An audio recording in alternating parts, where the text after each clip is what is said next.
दिइहाल्छ कुद्या कुद्या गर्ने हो भन्दै थियो जुवाए त्यही पनि त मतलब छैन भन्दै बसिरहेको थियो इन्टरभ्यूमा त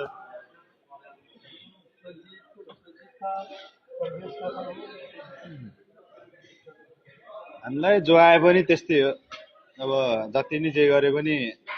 गर्न सकिँदैन नेपालमा त्यही त त्यही बाहिर विदेश नगइकन केही हुनेवाला छैन गएन परिवार कसले पाल्ने सरकारले पाल्दैन त्यही त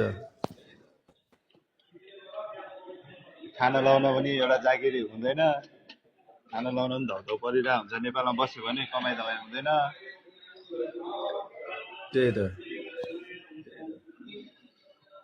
जसरी पनि जो आए पनि बाहिर त जानै पर्छ मान्छेले भने सुन्दा चाहिँ अनि फेरि यो लाग्छ अब पहिला राजा हुँदा बोल्न पाउँथेन गणतन्त्र ल्यायो बोल्न पाइन्छ